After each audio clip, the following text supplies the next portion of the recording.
Te presento a Encélado, la luna helada de Saturno, uno de los lugares más prometedores para buscar vida fuera de la Tierra. Los científicos acaban de detectar el último de los 6 ingredientes necesarios para su formación, el fósforo. Este elemento rarísimo se ha descubierto en un océano de Encélado. En la Tierra contribuye a la fertilidad del suelo, pero la concentración de este mineral en los mares ocultos de la lejana Luna podría ser de 100 a 1000 veces mayor que en los océanos de nuestro planeta.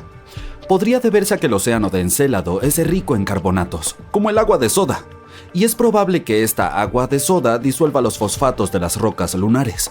El nuevo descubrimiento también sugiere que en otras lunas heladas de Saturno, como Titán, las aguas también pueden estar cargadas de fósforo.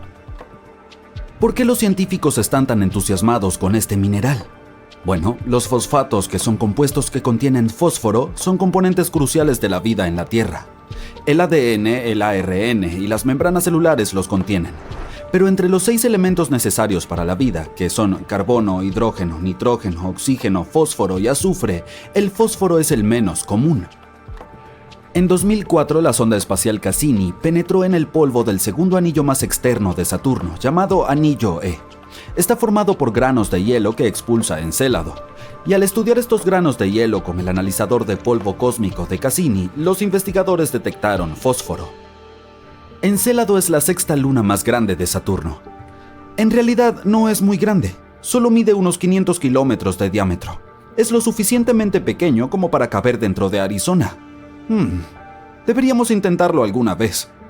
Curiosamente, cuando la sonda espacial Cassini llegó por primera vez a Saturno, los astrónomos pensaron que Encélado sería una bola helada. Pero entonces, sorpresa, sorpresa, vieron penachos de partículas heladas y vapor de agua brotando de géiseres en la superficie de la Luna. Se hizo evidente la existencia de un océano global entre el núcleo rocoso de la Luna y su cubierta helada. Los mismos investigadores habían descubierto anteriormente que la Luna de Saturno también podría albergar moléculas orgánicas complejas. Antes, los científicos pensaban que los fosfatos podían estar atrapados en los núcleos rocosos de Encélado y en muchos similares. Por eso sorprendieron los últimos trabajos, que insinúan que los fosfatos también podrían ser abundantes en el océano. Los investigadores examinaron 305 granos de hielo del anillo E de Saturno y descubrieron que 9 de ellos contenían fosfatos. Y estos resultados fueron claros e inequívocos. Eso es muy importante porque hace algún tiempo se creía que la fosfina, un compuesto de hidrógeno y fósforo, existía en las nubes de Venus. Pero nadie ha conseguido encontrar pruebas que apoyen esta teoría. En Encélado, sin embargo, no hay controversia y sí hay fosfatos allí. Los astrónomos consideran a Europa uno de los lugares más prometedores del sistema solar para buscar nuevas formas de vida, porque esta luna tiene un enorme océano de agua salada con una profundidad de entre 65 y 160 kilómetros. Sí, está oculta bajo una capa de hielo cuyo grosor se estima entre 15 y 30 kilómetros, pero sigue siendo potencialmente habitable. Los astrónomos afirman que los penachos de agua brotan de las grietas de la capa de hielo y liberan al espacio el contenido del océano lunar. Por supuesto, para cualquier misión de búsqueda de vida va a ser todo un reto acceder a un entorno tan profundo. Pero lo bueno es que los científicos ya tienen pruebas de que hay lagunas mucho menos profundas que se encuentran más cerca de la superficie de la Luna. Podrían encontrarse incluso a menos de 1,5 kilómetros bajo el hielo. Esta noticia tiene 2 ventajas. En primer lugar, aumenta las probabilidades de que haya vida en Europa. Y en segundo lugar, puede permitir que futuras misiones encuentren estas formas de vida, si es que las hay. Luego está Titán, la mayor luna de Saturno. Es más pequeña y tiene menos gravedad que la Tierra, pero sigue recortándonos a nuestro planeta.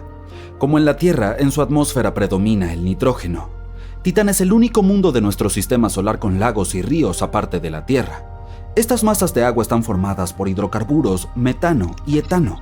También hay un océano subterráneo de agua, pero se encuentra a mucha profundidad y nadie ha averiguado aún si este océano entra en contacto con algo de la superficie. Si es así, podría proporcionar combustible para la vida luego de mezclarse con la compleja química de la superficie. Pero Encélado y otras lunas heladas no son los únicos lugares del sistema solar que podrían albergar o haber albergado vida. En 2003, Mars Express, una nave lanzada por la Agencia Espacial Europea, descubrió metano en la atmósfera de Marte. En nuestro planeta, la mayor parte de este gas que se encuentra en la atmósfera es producido por seres vivos. Por ejemplo, el ganado al digerir los alimentos emite, ya sabes, gases. Sin embargo, los científicos creen que el metano se mantuvo estable en la atmósfera marciana durante unos 300 años. Y entonces, en 2006, desapareció casi por completo del planeta rojo. Y ocurrió 600 veces más rápido de lo que preveían los modelos de los investigadores. La pregunta es, ¿qué o quién generó el gas? ¿Y a dónde fue a parar? Otro misterio marciano son los microbios que pueden estar durmiendo bajo la superficie de Marte. Allí podrían haber estado protegidos de la radiación procedente del espacio durante millones de años. Los científicos simularon las condiciones de Marte en un laboratorio para comprobar si podía ser cierto, y se sorprendieron al descubrir que las bacterias podían sobrevivir fácilmente en esas condiciones durante 280 millones de años. ¡Oh! Eso es mucho tiempo. Esto significa que si existiera vida en Marte, podríamos encontrar la prueba en el subsuelo del planeta perforando el suelo marciano. En la actualidad no hay agua en Marte, y las células o esporas simplemente se secarían. Además, la temperatura de la superficie es similar a la del hielo seco, es decir, está profundamente congelada. Aún así podría haber 6 tipos de hongos y bacterias viviendo bajo tierra en el planeta rojo. La más probable de ellas es la apodada Conan la bacteria, debido a su dura naturaleza. Bueno, supongo que el tiempo lo demostrará. De todos modos, si no encontramos vida fuera de la Tierra en nuestro sistema solar, podríamos buscarla en los exoplanetas, que es como se llama a los planetas que están fuera de nuestro sistema estelar. Algunos de ellos parecen muy prometedores. El exoplaneta más cercano a la Tierra es Próxima Centauri b. Se encuentra a solo 4,2 años luz de la Tierra. Recientemente los astrónomos han descubierto que este planeta podría parecerse a la Tierra incluso más de lo que pensaban. Es solo un 17% más grande que nuestro planeta natal. Orbita alrededor de una estrella más débil y menos densa que el Sol. Próxima Centauri b se encuentra en el centro de la zona habitable de la estrella. Esto significa que existe la posibilidad de que haya agua líquida y vida en el planeta.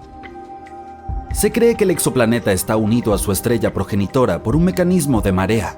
Uno de sus lados está orientado hacia la estrella en todo momento, y el otro está siempre en la oscuridad. Los científicos aún no han averiguado si el planeta tiene atmósfera. Viaja muy cerca de su estrella y completa una órbita en 11 días terrestres. La radiación de la estrella podría estar arrastrando la atmósfera del planeta. De ser así, no es probable que Próxima Centauri b tenga agua líquida en su superficie. Gliese 832c se encuentra a 16,2 años luz de la Tierra. En el esquema cósmico está a la vuelta de la esquina. Este exoplaneta es 5 veces más grande que la Tierra y viaja mucho más cerca de su estrella madre. Por eso, un año allí dura apenas 36 días. Pero como esta estrella es una enana roja mucho más fría y tenue que el Sol, Gliese 832c recibe tanta luz y calor como nuestro planeta. Al mismo tiempo, aún no está claro si es similar a la Tierra. El planeta tiene probablemente una atmósfera mucho más densa que crea un efecto invernadero notorio. Este fenómeno se produce cuando un planeta absorbe más calor de su estrella anfitriona del que puede devolver al espacio. Esto significa que es probable que Gliese 832c se parezca más a Venus, nuestro vecino abrasador, que a la relativamente fría Tierra. ¡Hey! Me voy a buscar un suéter. Mira a ese hombre musculoso con la piel naranja. Lleva mucho tiempo en Marte y por eso parece que se ha puesto un tono de autobronceador equivocado. Verás, todos esos carotenoides que tienen las zanahorias, patatas, pimientos, tomates y calabazas lo protegen de los rayos UV. Cuanto más come, más naranja se pone. Y en cuanto a su robustez, todo se debe a la gravedad marciana. La gravedad aquí nos hace percibir nuestro peso de manera diferente, y si quieres ser un ganador en Marte, tienes que comer mucho. Por ejemplo, si una persona pesa 68 kilogramos en la Tierra, no superará los 25 kilogramos en Marte. Por lo tanto, comer en exceso puede ayudar a acortar esa brecha gravedad-peso. Mercurio es algo totalmente diferente. Hace más calor que en el asfalto durante el día, pero más frío que en el castillo de Elsa por la noche. Tienes que estar hecho de metal con un alto punto de fusión para poder sobrevivir aquí. Pero nosotros los humanos normales estaríamos fritos, literalmente. Aunque Mercurio es el planeta más cercano al Sol, Venus es el más caliente. ¿Hay vida en Venus? Más bien en el gemelo malvado del Sol. La temperatura media suele rondar los 460 grados centígrados. Sobrevivir al punto de ebullición del agua o al calor extremo de Venus es un reto para la mayoría de las especies terrestres. Solo unos pocos elegidos pueden soportar temperaturas de ebullición. Otros corren a Starbucks a tomar un café con leche helado con los primeros rayos del sol primaveral. Por lo tanto, ningún ser humano puede evolucionar lo suficiente como para sobrevivir en Venus. Las únicas criaturas que podrían prosperar allí son probablemente los tardígrados, y estos bichos raros que le ponen salsa picante a todo. ¿Te preguntas qué son los tardígrados? Pues son unos minúsculos y adorables animalitos parecidos a orugas que poseen una resistencia extraordinaria. Pueden soportar el agua hirviendo, las profundidades de una fosa marina y el vacío gélido y sin luz del espacio. Recientemente los tardígrados fueron incluidos en un estudio científico a bordo de una nave espacial que desgraciadamente se estrelló en la Luna. Los científicos especulan que los tardígrados podrían haber sobrevivido al impacto. ¿Te gustaría convertirte en esta criatura y vivir en Venus? Ya hemos terminado con los planetas rocosos. Pasemos a los gigantes gaseosos. Ahora mira a este habitante de Saturno. Tiene aletas en vez de brazos y pequeños agujeros en lugar de orejas normales. La mayor parte de este gigante gaseoso es más frío que el corazón de tu ex, ya que la temperatura ronda los 140 grados bajo cero. No puedes caminar en la superficie, pero puedes convertirte en una bola de nieve o en un cristal de hielo si te sientes juguetón. En Júpiter las cosas son bastante parecidas, así que probablemente convertirse en foca y relajarse no sea tan mala idea. Al menos puedes vivir allí sin pagar alquiler. Y no me hagas hablar de Neptuno y Urano. Son gigantes de hielo sin superficie sólida, así que esos tipos con garras afiladas que ves en las películas, no existen. Además, estos dos planetas no son exactamente hospitalarios con la vida. Me quedaré con mis batatas en Marte. Muchas gracias. Viajas lejos de la Tierra a una distancia segura en tu nave espacial supermoderna y luego ¡bam! Viajas más rápido que la velocidad de la luz en el espacio interestelar. ¡Qué genial! La luz de miles de estrellas pasa rápidamente a tu lado. Unos minutos y estás al otro lado de la Vía Láctea y vas a trabajar. Este tipo de viajes es común para los humanos desde hace mucho tiempo, ya que eres miembro de la civilización humana que ha conquistado toda la galaxia, pero se necesitaron casi 90 millones de años para llegar ahí. Entonces, ¿cómo lo logramos? Es como un juego de computadora. Al principio teníamos una flota de 3 naves nodrizas que podían viajar a 499 kilómetros por segundo. Cada una de ellas tenía 10 plataformas de colonización. La nave podía desacoplar una plataforma y dejarla caer en el planeta deseado. También teníamos 2 naves rápidas que viajaban al doble de velocidad, pero solo podían colonizar un planeta. Cada planeta colonizado podía enviar una nueva nave en una expedición. Así, la humanidad pudo extenderse por la galaxia en 90 millones de años. La mayor parte de este tiempo se pasó volando de estrella en estrella. Entonces, ¿el principal problema de la colonización es la velocidad? Año 2021. Nuestras naves espaciales pueden volar a unos 39.984 kilómetros por hora. Esa es la velocidad suficiente para viajar de Nueva York a Los Ángeles en menos de 4 minutos. Pero un viaje a planetas vecinos como Marte todavía lleva unos 7 meses. La estrella más cercana al Sol, Próxima Centauri, está a 4,2 años luz de distancia. Eso significa que la luz, la cosa más rápida del universo, tarda 4,2 años en llegar ahí desde el Sol. ¿Nuestro cohete tardaría 73.000 años en llegar ahí? Eso es más tiempo de lo que ha existido una civilización humana avanzada. Y nuestra galaxia, la Vía Láctea, tiene 105.000 años luz de ancho. Así que incluso viajar a la velocidad de la luz llevaría una eternidad. Entonces, naturalmente, a la humanidad se le ocurrieron otras formas de viajar. Avancemos hacia el futuro e imaginemos que hemos resuelto este problema. Comenzamos a acelerar con sondas microscópicas impulsadas por un rayo láser direccional desde la Tierra. Esto hizo posible alcanzar velocidades del 25% de la velocidad de la luz. Sigue siendo muy lento. El problema es que nada que tenga masa puede viajar a la velocidad de la luz, así que pasamos al estudio de la métrica de Alcubierre. Este método no implica moverse del punto A al punto B, sino comprimir el espacio entre esos puntos.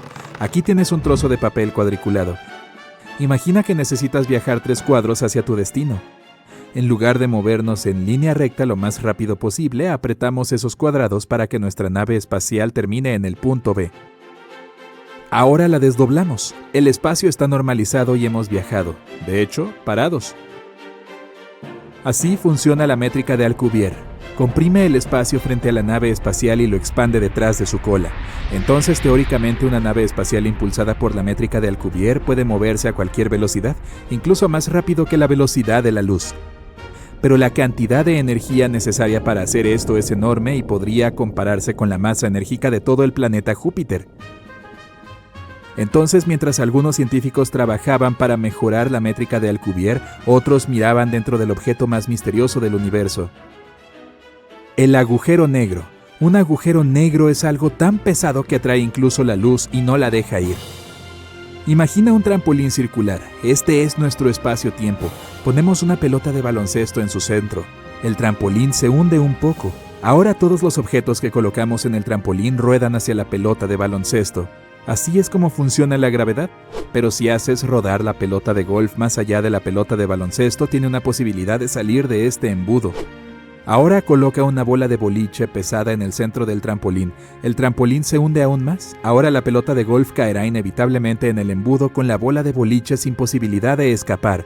Así es como funciona un agujero negro. Y algunos científicos creen que puede haber un agujero de gusano en el corazón de un agujero negro. Es un atajo entre un punto A y un punto B del universo. Volvamos a nuestro papel. En lugar de avanzar en línea recta, doblamos la pieza de modo que el punto A esté justo encima del punto B. Ahora hacemos un agujero en el papel y nos movemos al punto B. Lo desdoblamos de vuelta y listo, has llegado a tu destino. Entonces, existe la teoría de que si una nave espacial ingresa al campo gravitacional de un agujero negro y resiste el increíble estrés de ahí, puede salir a cualquier otro punto del universo al que conduzca ese agujero de gusano. Incluso podría ser otra galaxia o un universo paralelo. Bueno, nuestra investigación tuvo éxito y ahora, mirando un mapa de la Vía Láctea, podemos llegar a absolutamente cualquier lugar. Todo lo que queda es elegir el lugar adecuado para colonizar. Hay alrededor de 1.000 millones de estrellas. Alrededor de cada una de ellas hay planetas posiblemente aptos para la vida, así que tenemos que reducir la lista. Primero buscamos estrellas relativamente jóvenes, casi como nuestro Sol. Cerca de ellas, una colonia humana puede potencialmente vivir durante mucho tiempo. Después de eso, cuando una estrella envejece, comienza a expandirse y se vuelve roja. En las últimas etapas de su vida puede absorber todos los planetas que la rodean y luego explotar con tal fuerza que la luz de la explosión puede verse a decenas de años luz de distancia. En segundo lugar, el candidato a una colonia humana debe estar en la zona habitable de la estrella. Es un punto óptimo no demasiado lejos ni tan cerca de la estrella para que no haga demasiado frío ni mucho calor ahí. En otras palabras, el agua en el planeta debe existir en forma líquida. Además, el planeta candidato debe tener una superficie sólida para que podamos vivir en él. Otro factor importante es el tamaño del planeta. Si es demasiado grande, su fuerza gravitacional nos presionará. Será más difícil para nosotros saltar, caminar y levantar pesas en este planeta porque estamos acostumbrados a la gravedad de la Tierra. Pero si el planeta es demasiado pequeño, nos sentiremos como personas verdaderamente fuertes ahí. Podremos saltar alto y levantar grandes pesos, pero entonces nuestros músculos perderán tono y nuestra salud se deteriorará. Así que estamos buscando un planeta del tamaño de la Tierra. En total tenemos alrededor de 100.000 sistemas estelares que se ajustan a nuestros parámetros, por lo que comenzamos a explorar y a colonizar. Y aquí está nuestro primer objetivo. Hemos llegado a este planeta, nuevo hogar. Inteligente. Arrancamos nuestro motor más rápido que la luz y ¡bam! Estamos ahí. Aunque este planeta se ajusta a todos nuestros criterios, todavía es difícil llamar hogar a este lugar. Es un paisaje desértico con muchos cráteres y cañones. Tendremos que trabajar duro para que este sitio se... Imagina salir de casa una mañana y ver no una, sino 2 estrellas brillando en el cielo. La primera es nuestro viejo Sol y la otra, Júpiter. Pero, ¿cómo es que un planeta se ha convertido en una estrella? ¿Y qué ocurrirá ahora con la Tierra y sus habitantes? Antes de encontrar la respuesta a estas preguntas urgentes, tenemos que repasar algunas cosas que sabemos sobre Júpiter. El planeta más grande del sistema solar es un gigante gaseoso, lo que significa que está formado principalmente por gases. Debido a las diferencias de presión y temperatura, estos gases se separan en capas. Esto crea esas bandas rojas y blancas que pueden verse claramente desde la Tierra. Las temperaturas en la parte superior de la atmósfera de Júpiter son demenciales. Pueden alcanzar la friolera de 727 grados Celsius. Y el planeta también ejerce una inmensa atracción gravitatoria.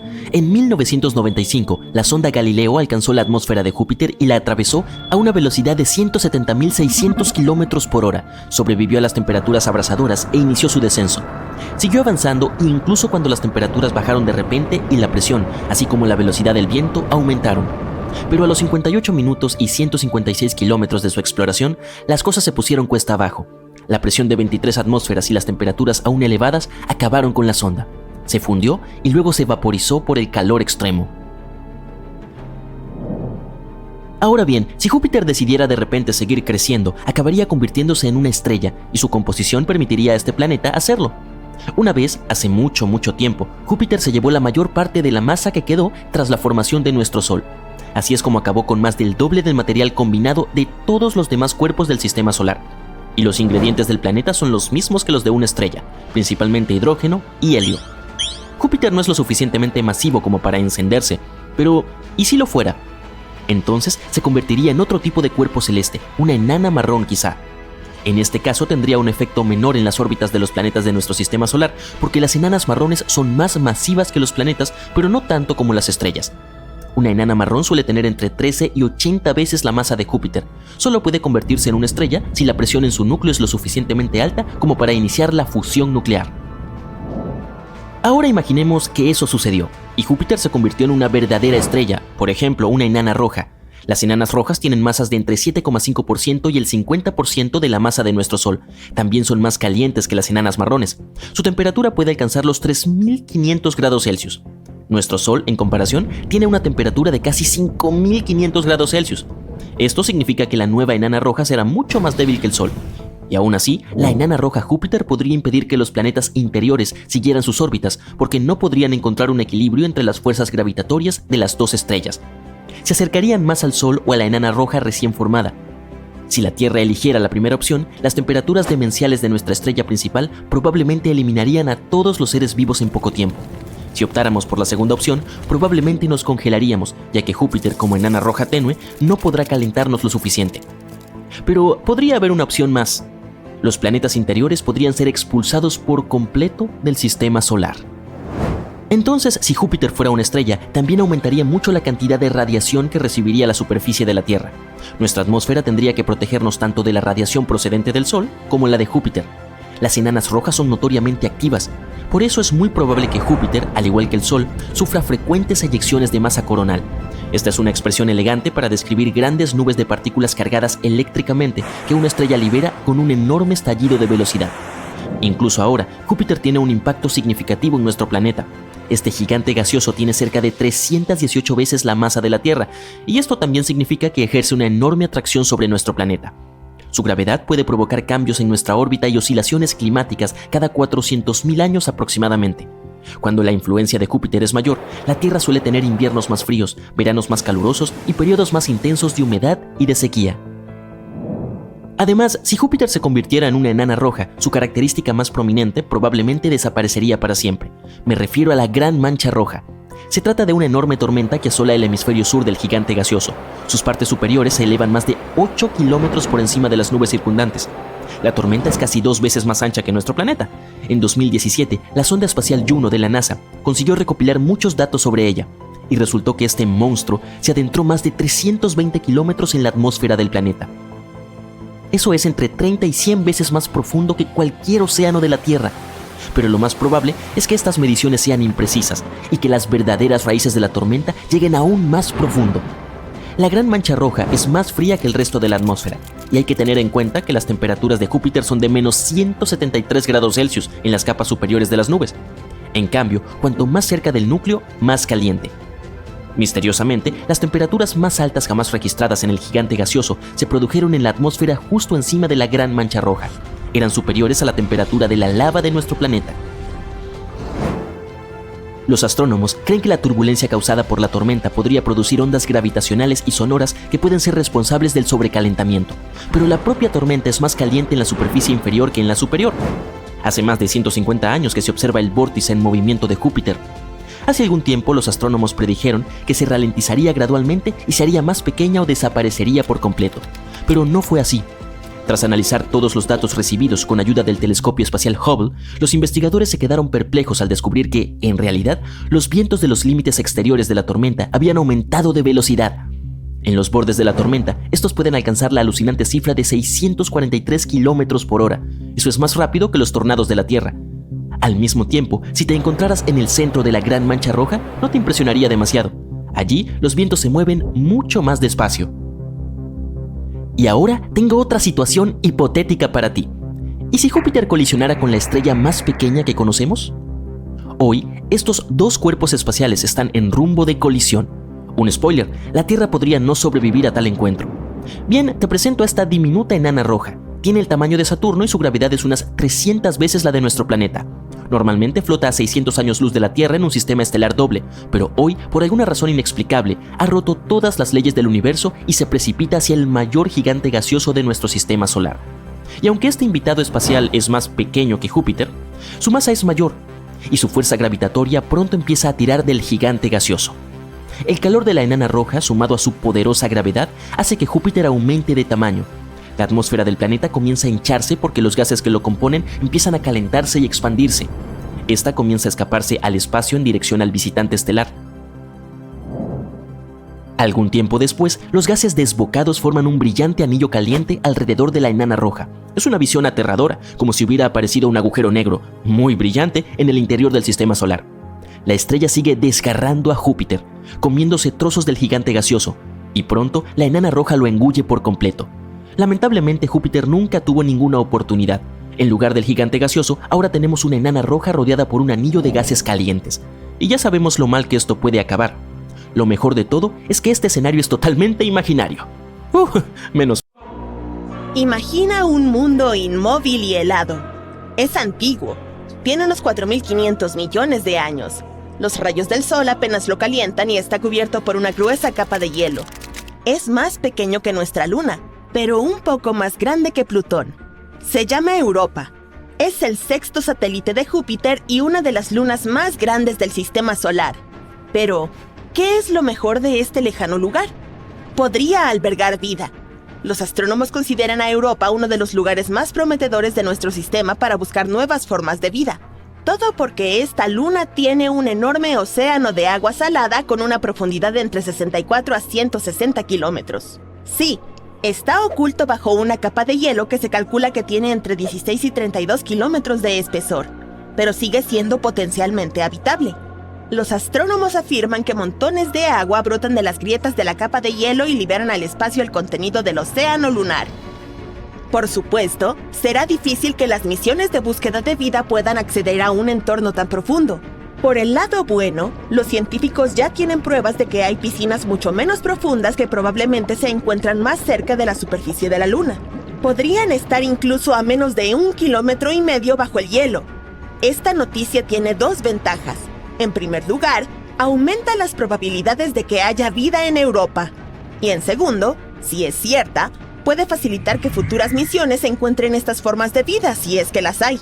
Curiosamente, el nuevo descubrimiento sobre estas piscinas poco profundas se produjo por pura suerte. El científico que dirige la investigación, Riley Kohlberg, vio accidentalmente una presentación de su colega, un científico planetario. Este mostró una imagen de crestas dobles en la superficie de Europa. Kohlberg recordó que había visto unas similares en la Tierra, pero mientras que estas formaciones son raras en nuestro planeta, son mucho más numerosas en Europa.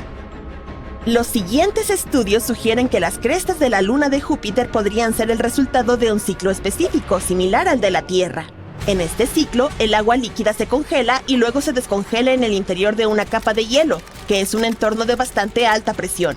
Esto hace que la capa se mueva hacia arriba una y otra vez, creando una estructura de dos picos. O al menos eso es lo que ocurre en la Tierra. Si los procesos en Europa son similares, puede probarse la presencia de aguas poco profundas en el satélite. Por supuesto, la temperatura, la presión y la química son muy diferentes en esa luna. Y los científicos aún no saben cómo se comporta el hielo allí. Por eso no pueden entender cómo de profundas o grandes son las bolsas de agua ni cuánto tiempo necesitan para volver a congelarse. Pero lo que está más o menos claro es que es muy probable que estos entornos bajo el hielo de Europa estén protegidos de la dura radiación de Júpiter que azota la superficie del satélite. lo que, a su vez, aumenta las posibilidades de que exista vida en Europa. Ahora, ¿podemos volver al hecho de que el océano de Europa parece ser salado? Las vetas rojas de la superficie del satélite podrían tener este color debido a su contenido químico. Probablemente sean una mezcla congelada de aguas y sales. Esto es bastante inusual, porque tal composición no coincide con ninguna sustancia conocida aquí, en la Tierra. En cuanto a las manchas amarillas de su superficie, podrían deberse a la presencia de cloruro de sodio. Esta sustancia es conocida como sal de mesa. Los científicos intentaron recrear las condiciones de Europa en un laboratorio. Descubrieron que combinando agua, sal de mesa, temperaturas de congelación y alta presión, podían obtener un nuevo tipo de cristal sólido. Esta sustancia podría existir tanto en el fondo del océano de Europa como en la superficie lunar. Pero aparte de esta información, los investigadores están a oscuras. Con suerte, encontraremos las respuestas a algunas de estas preguntas hacia 2030. Será entonces cuando una misión llamada Europa Clipper, que será lanzada por la NASA, llegará probablemente a Europa. Esta va a realizar varios sobrevuelos cercanos y averiguar si puede existir alguna forma de vida en la Luna. La misión JUICE de la Agencia Espacial Europea también visitará Europa en los próximos años. Pero Europa no es el único lugar del sistema solar que podría albergar o haber albergado vida. En 2003, Mars Express, una nave espacial lanzada por la Agencia Espacial Europea, descubrió metano en la atmósfera de Marte.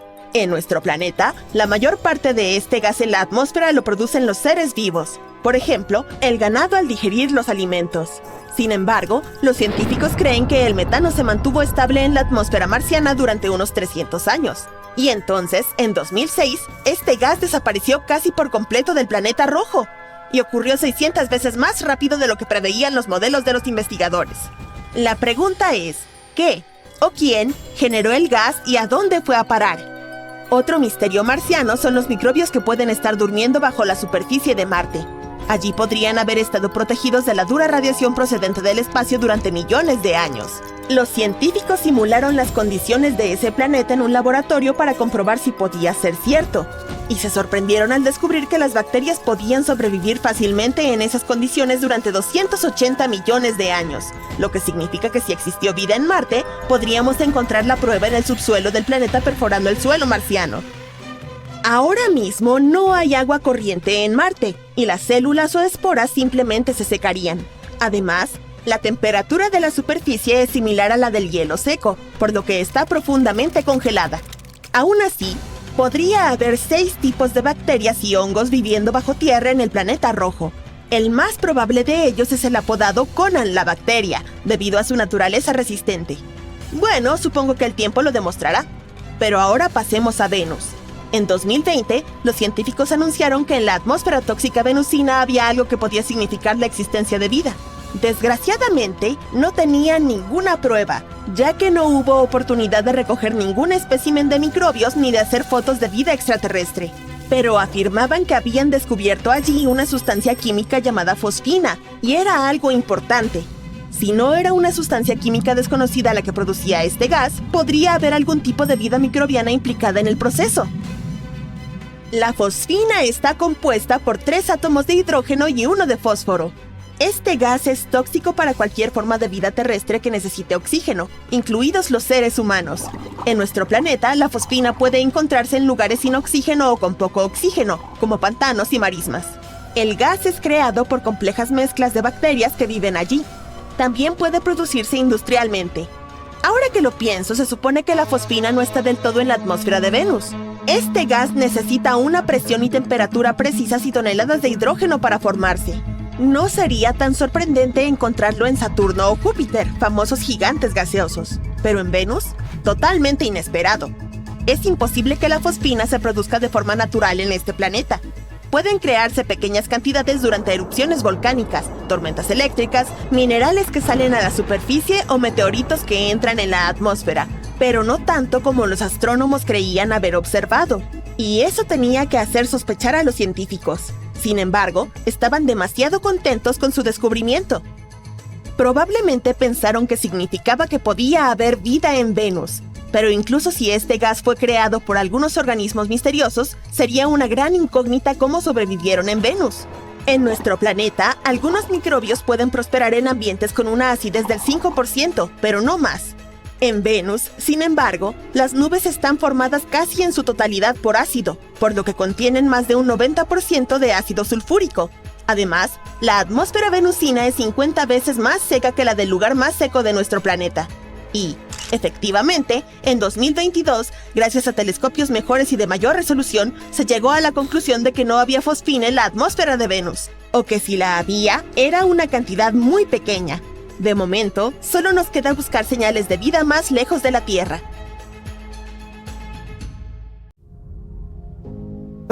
Por fin unas merecidas vacaciones. Esta vez vas a ver algo nuevo. Un océano en una de las lunas de Urano. De acuerdo, es broma. Este destino aún no está disponible. Pero sí, definitivamente hay algunos océanos impresionantes por ahí. Oye, no me digas que pensabas que los océanos solo se encuentran en la Tierra. Pero antes de sumergirnos en los océanos de las lunas de Urano, hablemos del propio Urano, el séptimo planeta desde el Sol y el más frío del sistema solar. Tiene 27 lunas y 4 de ellas podrían tener océanos. Todas estas lunas son como mini Uranos. Se inclinan en el mismo ángulo extraño que su planeta padre, 98 grados para ser exactos. Y Urano es tan único que orbita el Sol de costado. Eso significa que su ecuador está casi en ángulo recto con su órbita. ¡Qué rebelde! Pero, ¿por qué Urano es así? Algunos astrónomos creen que se debe a que tuvo una gran colisión con otro planeta, y ese impacto podría haber formado sus lunas. Dato curioso, esas lunas tienen nombres bastante peculiares. En lugar de figuras mitológicas, la mayoría llevan nombres de personajes de Shakespeare. ¿Quién necesita a Zeus cuando puede tener a Julieta y a Desdémona? Descubrir estas lunas no es fácil. Son muy oscuras y están situadas a miles de millones de kilómetros del Sol. Es como intentar encontrar una aguja en un pajar. Estos 27 satélites se dividen en 3 grupos: 13 lunas interiores, 5 lunas mayores y 9 lunas irregulares. Las irregulares son rebeldes con órbitas retrógradas, mientras que las otras son prógradas y siguen la corriente de Urano. Las mayores son Miranda, Ariel, Umbriel, Titania y Oberón, y todas están en el plano ecuatorial de Urano, y son lo bastante grandes como para ser redondas. Tienen cráteres, cañones y acantilados. Estas lunas también se formaron a partir del impacto gigante que inclinó a Urano sobre su eje. Por eso están inclinadas. Y debido a esa inclinación, tienen ciclos estacionales peculiares, al igual que el propio Urano. Pero aún no hemos encontrado todas las lunas de Urano. Las pequeñas e irregulares son escurridizas y difíciles de detectar. Así que, ¿quién sabe cuántas más podría haber? Ahora hablemos de lo más interesante. ¿De qué están hechas estas lunas? No estamos del todo seguros, pero creemos que están hechas de roca y hielo. Miranda es la más helada, mientras que las lunas interiores son polvorientas. ¿Y las que están más allá de la órbita de Oberón? Probablemente sean asteroides capturados que podrían ser rocosos o helados. O quién sabe. Pero esto es lo que realmente diferencia a las lunas de Urano. Todas están inclinadas junto a él. ¡Qué locura! La exploración de estas lunas podría enseñarnos mucho sobre cómo se forman y se mantienen activos los mundos oceánicos. Titania es la luna más grande de Urano, pero tiene menos de la mitad del tamaño de la luna de la Tierra, con un diámetro de unos 1.600 kilómetros. También es la octava luna más pesada de todo el sistema solar. Le pusieron el nombre de la reina de las hadas de Sueños de una noche de verano. Titania es gris y tiene algunas manchas brillantes que los científicos creen que son de escarcha.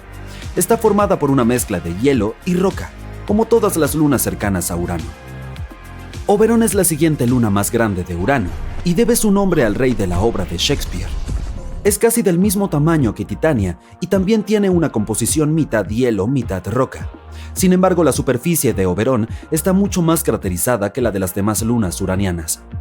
Umbriel y Ariel son la tercera y cuarta lunas más grandes de Urano, con diámetros de 1.168 kilómetros y 1.156 kilómetros respectivamente.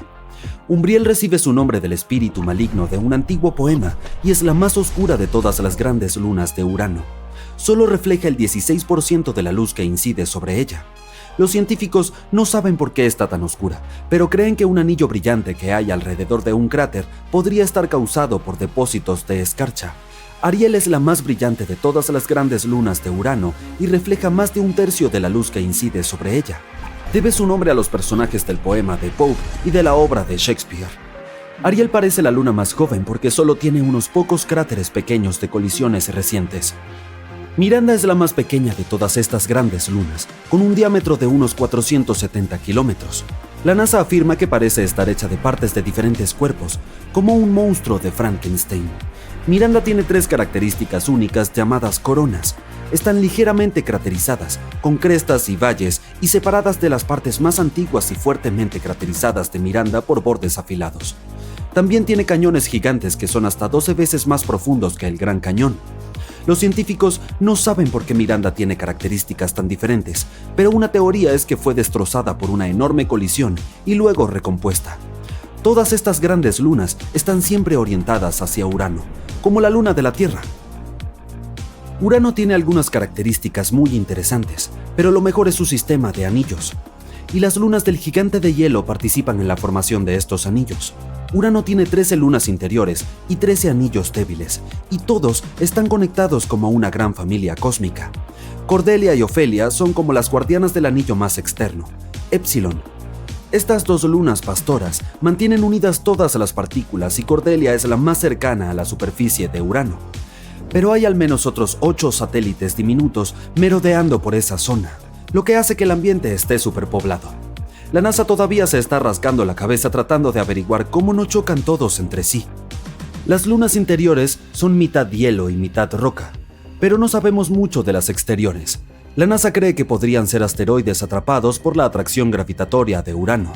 En cualquier caso, Urano y su escuadrón de lunas son definitivamente algo bastante extraño.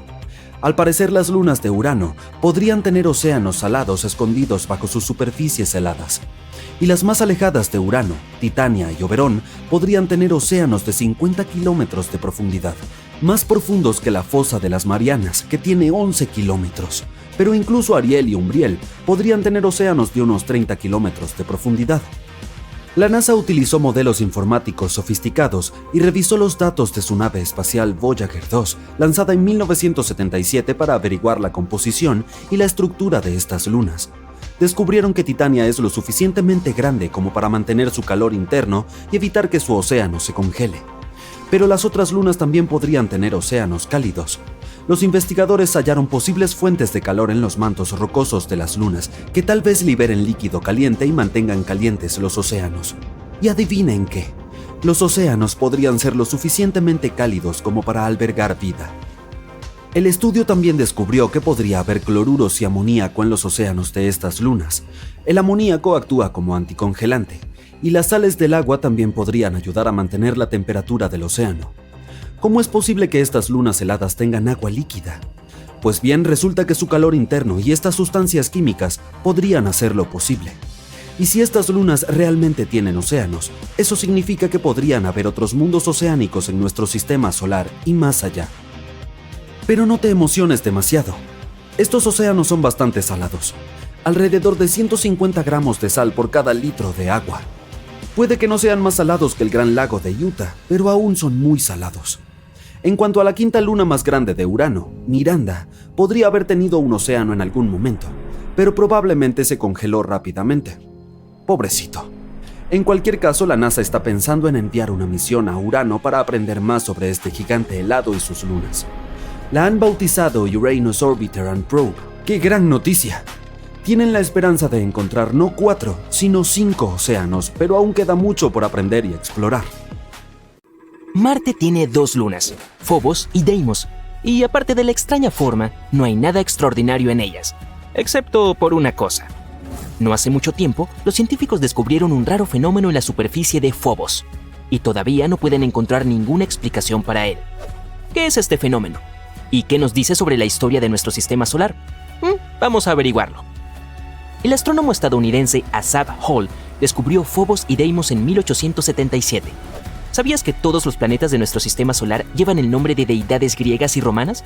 Por ejemplo, Marte o Ares es la famosa deidad de la guerra.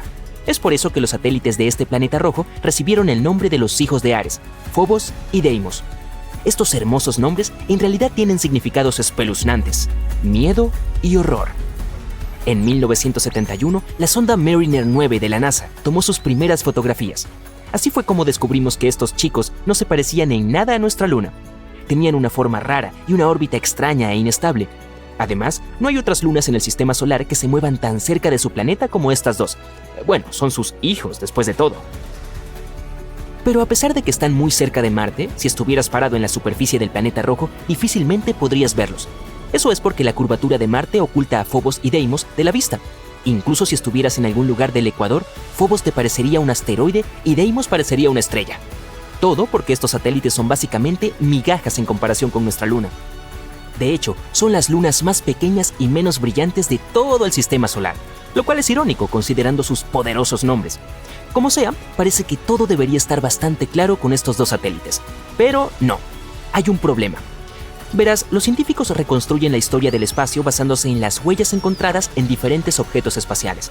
Abolladuras, raspaduras, grietas, todas estas cosas pueden decirnos qué sucedió hace miles de millones de años. Durante mucho tiempo, los científicos estaban seguros de que, al igual que sus prototipos griegos, Phobos y Deimos eran gemelos. Pero entonces el orbitador Viking de la NASA tomó nuevas fotos de los satélites, y fue cuando descubrieron una diferencia significativa entre los dos. Toda la superficie de Phobos estaba cubierta de enormes surcos. Eran una serie de pozos largos y profundos que se extendían de un extremo al otro del satélite. Podrías decir, ¿y cuál es el problema? Todos los objetos espaciales tienen este tipo de cosas en ellos. Y sí, hay otros satélites con marcas similares, pero ninguno tiene tantas como Phobos. Está completamente cubierto de surcos y son enormes, hasta 19 kilómetros de largo y 200 metros de ancho. Y eso no es todo. Algunas de estas marcas se cruzan con otras. Esto significa que Phobos ha experimentado no uno, sino muchos eventos traumáticos. Pero, ¿qué le pasó exactamente? Bueno, en realidad los científicos aún no están completamente seguros. Sin embargo, tienen algunas ideas, y estas teorías pueden contarnos no solo sobre el pasado de Phobos, sino también predecir su futuro. Teoría número 1. Impacto de asteroides. Bueno, el primer sospechoso es bastante obvio. Hay un gran cráter de casi 9 kilómetros de ancho en Phobos. Se llama Angeline Stickney. Lleva el nombre de la esposa de Asaph Hall, el científico que descubrió los satélites. Adorable. Esto es lo que dice la primera teoría. En algún momento del pasado, un cuerpo astronómico se estrelló contra Phobos. El impacto fue tan fuerte que dejó un gran cráter, y el efecto de la colisión dejó un montón de surcos en Phobos. Suena lógico al principio. Sin embargo, los científicos han notado un defecto en esta teoría. Han descubierto que estos surcos en realidad no se formaron dentro del cráter, sino al lado de él. Así que no fue una colisión lo que los creó. Además, ¿qué pasa con esos surcos que se cruzan con otros? ¿O es solo una gran coincidencia cósmica? Bueno, la búsqueda de la verdad continuó. Teoría número 2. Todo se debe a los desechos espaciales. Sí, hay una diferencia entre estas dos teorías. En este caso, los surcos no son una consecuencia directa de una colisión. Más bien, es algo así. Algo se estrelló contra Phobos. Este impacto provocó que un montón de rocas fueran arrojadas al espacio. Algunas de ellas se perdieron en el universo para siempre, pero otras eran lo suficientemente pequeñas como para regresar a Phobos. Al pasar junto a la Luna en un ángulo pronunciado, podrían chocar contra ella, rebotar, etc. Y dado que la gravedad de Phobos es muy débil, tal vez no podían adherirse a ella. En otras palabras, estas rocas fueron atraídas y expulsadas continuamente del satélite durante muchos años. Esta teoría explica los surcos que se cruzan. Es porque las rocas caían constantemente en esos lugares. Suena bastante lógico, pero hay otro problema. No vemos ninguna de estas piedras en Marte o en la superficie de sus lunas. Pero se suponía que todos estos escombros quedarían atrapados por la gravedad y permanecerían en algún lugar de la órbita del planeta. O simplemente se convertirían en parte de Phobos. En otras palabras, si esto fuera cierto, encontraríamos evidencia de esta teoría bajo capas de polvo. Pero eso no sucedió, así que esta explicación tampoco satisfizo a los astrónomos. Por lo tanto, continuaron buscando al culpable. Quizás los surcos no tienen nada que ver con el cráter Stickney. Quizás el verdadero culpable es otra cosa. ¿Algo aún más poderoso? ¿Podría ser el propio Marte? Teoría número 3. Marte es un villano retorcido. Las teorías anteriores implican que Phobos y Deimos eran originalmente parte de Marte. Una vez se separaron de él y se convirtieron en satélites como nuestra Luna. Pero, ¿y si ese no fuera el caso? Las observaciones realizadas por el Mars Global Surveyor de la NASA muestran que Phobos y Deimos están formados por elementos que se encuentran principalmente en meteoritos y asteroides. ¿Y qué tal si eso es lo que son? Hay un cinturón de asteroides entre Marte y Júpiter. Dado el tamaño, la forma y la composición de Phobos y Deimos, los científicos han sugerido que alguna vez pertenecieron a este cinturón. Sin embargo, un día salieron volando. Y luego la gravedad los atrajo a Marte. Este fenómeno se llama captura de asteroides. Y aunque es muy extraño, sí, la captura de asteroides no es infrecuente, pero estos dos han estado volando junto a Marte durante ¿cuánto? ¿Miles de millones de años? Es extraño que sus órbitas hayan permanecido iguales. Además, la atmósfera de Marte está muy enrarecida, por lo que difícilmente podría capturar asteroides. En teoría, deberían haberse alejado de Marte en algún momento. Sin embargo, esto no sucedió. Significa que de alguna manera se atascaron, y Marte inmediatamente comenzó a destruirlos. Sí, un giro inesperado. En esta versión, Marte resulta ser un villano. Al estudiar el pasado, hemos encontrado evidencia de crímenes futuros.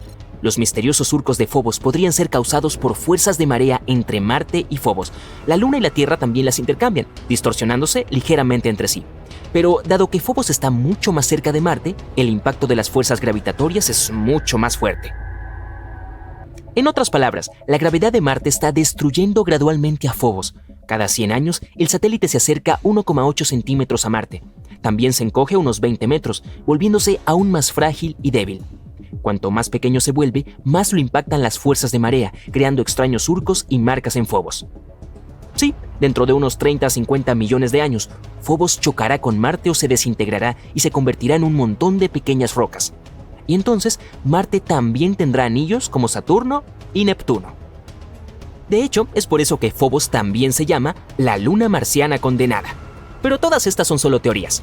Aunque la dramática historia de fondo de Phobos nos da una idea de cuán dinámicos pueden ser los objetos espaciales, cuanto más aprendemos sobre ellos, más descubrimos sobre los secretos del origen, no solo de Marte, sino también de otros objetos en nuestro sistema solar. Si algún día realmente colonizamos Marte, estudiar sus lunas nos puede ayudar mucho. Esperemos que la próxima exploración a estos satélites revele algunos de los secretos más emocionantes de nuestros amigos Phobos y Deimos. La línea directa de la NASA no para de sonar. El operador del centro de llamadas está todo sudado por el estrés. Apenas tienen tiempo para atender el teléfono, y todos los mensajes que reciben dicen lo mismo. Hay algo que brilla en la Luna. En efecto, cientos y miles de astrónomos aficionados estaban observando la Luna esa noche, y de pronto hubo una luz brillante en ella. Como si alguien hubiera encendido un foco potente en la superficie. Los científicos comenzaron de inmediato a buscar una explicación a este fenómeno. Primero pensaron que era solo el resplandor de un avión que volaba entre los observadores y la Luna, pero entonces no habría sido visto por tantas personas de diferentes partes del mundo al mismo tiempo.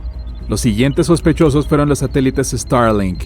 En teoría, uno de ellos podría haberles hecho una jugarreta a los astrónomos aficionados. Podrían haber confundido la luz del pequeño satélite con un destello de luz en la Luna. Pero además, si el satélite fuera el culpable de este lío, la llamarada no estaría estática, sino en movimiento. Mientras algunos científicos siguen buscando una respuesta a este misterio, otros deciden investigar el fenómeno con más detalle. Para ello, han construido un nuevo telescopio al norte de Sevilla, España. Las condiciones ahí son bastante adecuadas para observar la Luna. El telescopio cuenta con 2 cámaras controladas a distancia desde las instalaciones de Alemania. Si ambas cámaras captan algún fenómeno inusual en la superficie de la Luna, acercarán rápidamente al telescopio hasta ahí para ver qué ocurre. También se necesitará inteligencia artificial avanzada para enseñar a las cámaras a distinguir entre el fenómeno inexplicable en la Luna y la luz de un avión, un satélite o un pequeño meteorito que acabe de entrar en la atmósfera terrestre.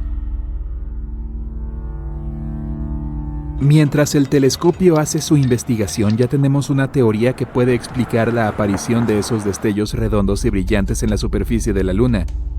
Pues la Luna influye en las mareas de los mares y océanos de la Tierra con su fuerza gravitatoria. Pero la Tierra puede afectar a la Luna de igual modo, solo que la fuerza será 32,5 veces mayor. Mientras la Luna orbita a la Tierra, en un momento dado, esta podría estar lo más cerca posible de nuestro planeta. Es entonces cuando la fuerza de la interacción sería mayor. En ese momento, las fuerzas de la marea pueden forzar la apertura de grietas en la superficie de la Luna y liberar gas de su interior. Un potente chorro de gas levantará el polvo lunar con él, y lo que vemos como un destello brillante a través de nuestros telescopios es solo una niebla de polvo, que es redonda y refleja bien la luz del Sol. Si se mira desde la distancia, en verdad parece un destello. Cuando el polvo se levanta pensamos que ha habido una pequeña explosión y ese destello se desvanece gradualmente a medida que el polvo se asienta. Estas cosas suceden todo el tiempo en la superficie de la Luna. Se llaman fenómenos lunares transitorios, y además de los destellos lunares han ocurrido muchas otras cosas más místicas y extrañas. En 1178, 5 monjes afirmaron haber visto cómo la Luna, estando en forma de cuerno, comenzaba a dividirse en dos desde un punto superior. Luego, fuegos y chispas comenzaron a brotar del lugar de la separación. Era como si un dragón arrojara llamas al momento siguiente. La Luna comenzó a palpitar y luego volvió a su estado de calma. Este fenómeno se repitió más de 10 veces y las llamas adoptaron formas diferentes cada vez. Cuando esta pesadilla terminó, la Luna se volvió negra. No fue hasta el siglo XX que los científicos trataron de explicar el fenómeno. Teorizaron que un gran asteroide colisionó con la Luna en ese momento, y fue este asteroide el culpable de crear el cráter Giordano Bruno, de un ancho de 15 puentes de Brooklyn. Pero en ese caso, millones de toneladas de fragmentos del asteroide habrían golpeado a la Tierra también, y luego la gente habría visto una increíble lluvia de meteoritos. Habría sido muy brillante y los recuerdos de ella habrían quedado en los archivos, pero eso no ocurrió. Ahora, el fenómeno que los monjes observaron parece cuestionable. Quizás sí vieron caer un asteroide, solo que estaba cayendo sobre la propia Tierra y percibieron la luz del meteorito en llamas como algo siniestro que ocurría en la Luna. O tal vez los monjes solo estaban imaginando cosas. No hay más testigos de este evento más que ellos. Otro fenómeno inusual son las luces azules y rojas en la Luna. Se pueden ver cuando esta tiene forma de cuerno, y esto ocurre más a menudo en el cráter Aristarco, nombre oficial Aristarchus. Los destellos van y vienen muy rápidamente, casi como un rayo. De hecho, se trata de electricidad. Las fuerzas de las mareas también son culpables de esto. Hacen que la tensión mecánica se acumule en las rocas. Esto puede producir un campo eléctrico que crea los destellos azules que han sorprendido a muchos astrónomos aficionados. También puede haber estallidos de estrellas en la Luna. Podemos achacar esto a los meteoritos que caen en la superficie. Como la Luna no tiene atmósfera, los asteroides que se acerquen a ella no se queman. Al tener mucho peso y velocidad provocan una explosión al impactar, y aquí en la Tierra lo vemos como un brote estelar. Por ejemplo, el 13 de mayo de 1972 hubo un impacto de un meteorito de 1000 toneladas de TNT cerca de donde aterrizó el Apolo 14. Si hubiéramos vivido mucho antes, podríamos haber presenciado constantes destellos brillantes en la superficie de la Luna. Todos los cráteres que hay ahí están formados por esos impactos de meteoritos, así que imagina a los fuegos artificiales que hubo ahí hace años. E incluso muchos de esos meteoritos trajeron agua con ellos. Sí, hay agua en la Luna. La NASA confirmó este hecho después de estudios con el telescopio Sofía. Este estaba montado en un avión. Las observaciones se hicieron desde la atmósfera superior de la Tierra. A esa altitud, el aire seco permitió al telescopio ver hasta los detalles más pequeños. Podría haber agua en los cráteres de los polos de la Luna. Estos lugares nunca han visto la luz, y el agua ahí podría estar encerrada en el hielo. Pero Sofía encontró agua en la superficie iluminada por el sol de la Luna. Claro, solo se trata de moléculas de H2O presentes en las capas de polvo, pero ya es algo. Si logramos recoger toda esta agua, obtendremos poca. En comparación, el desierto del Sahara tiene unas 100 veces más agua que la que encontramos en la Luna. Pero un fenómeno aún más inusual está sucediendo ahí en este momento. La Luna se está oxidando, como un pedazo de metal viejo. Para que aparezca el óxido se necesita hierro, agua y oxígeno. El suelo lunar tiene bastante hierro y, como ya hemos aprendido, también hay algo de agua. La última pieza del rompecabezas es el oxígeno. Todo el mundo sabe que no hay atmósfera en la Luna y que no podemos respirar ahí, pero el oxígeno aún está presente. El viento solar lo llevó ahí. El viento de nuestra cálida estrella se mueve a una velocidad extremadamente alta. Raspa el oxígeno de las partes superiores de nuestra atmósfera y lo lleva más lejos a través del espacio. Finalmente, el viento con las moléculas de oxígeno llega a la Luna y ¡voilá! Todos los ingredientes para la corrosión están en su lugar y el mineral de hierro de la superficie de la Luna empieza a adquirir un tono rojizo. Si este proceso se prolonga lo suficiente, en un futuro lejano la Luna se parecerá a Marte. Se volverá de color rojo-naranja. Sí, el color característico de Marte proviene exactamente de la corrosión que comenzó ahí hace miles y miles de años, cuando había ríos y mares con agua y una atmósfera con oxígeno. Otros objetos extraños que se pueden ver en la Luna fueron dejados ahí por los humanos. Entre 1969 y 1972, 12 personas visitaron ahí como parte del programa Apolo. En total, hay 6 lugares de aterrizaje donde los astronautas dejaron un montón de cosas. Además de un par de docenas de satélites y naves espaciales que cayeron o aterrizaron suavemente en la Luna, hay un vehículo lunar, algunas banderas de Estados Unidos, una foto de familia de uno de los astronautas e incluso 3 pelotas de golf. Y las 2 primeras personas que estuvieron en la Luna dejaron un montón de cosas. Cuando estaban a punto de volver a casa se llevaron un montón de muestras de suelo y rocas, y para llevárselo todo tuvieron que deshacerse de todo lo innecesario a bordo del módulo lunar. La cámara, la tele, las herramientas de recogida de muestras, el equipo científico y hasta los reposabrazos de los asientos. Los astronautas se quedaron fuera del módulo lunar por 8 minutos y tiraron toda una montaña de objetos innecesarios. Si se juntan todos estos objetos y restos que dejaron ahí los 12 astronautas y se ponen en la balanza, se indicarían unas 199 toneladas. Eso es como 3 tanques blindados pesados o 3 grandes aviones de pasajeros. Extraño, pero cierto.